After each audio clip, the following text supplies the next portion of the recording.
Would a flight hour maximum be established if I were a union member?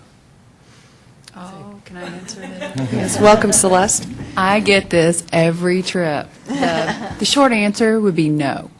We do not want to impose any type of a maximum on flying. If you're like me, you depend on flying those extra hours to meet all the bills you can't meet on the pay cuts. So no is the answer for that.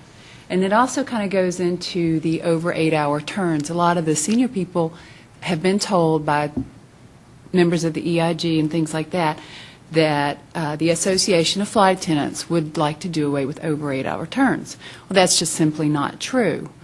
Once again, if you're like me, I depend on those high time turns to bump up my hours so I can get, the money I need to survive. So no, we have no plans to impose any type of a maximum on your flying.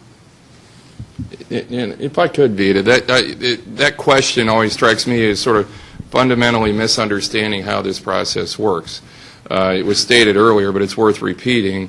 You elect your union leaders.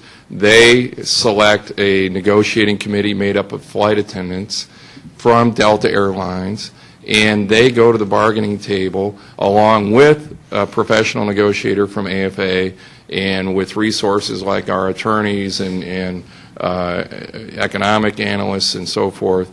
But the flight attendants make the decisions.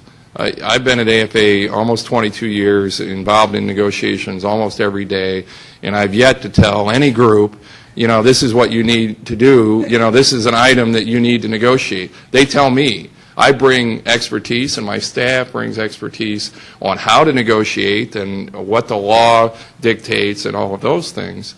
But the decisions are made by the flight attendants that you put in place to represent you. And then ultimately, as was said earlier, that any contract that we negotiate comes back to you, the members, all Delta flight attendants in the end have the right to vote on a contract. So this idea that somebody imposes anything on anybody is just really very foreign, and it just doesn't reflect the reality of how our process works.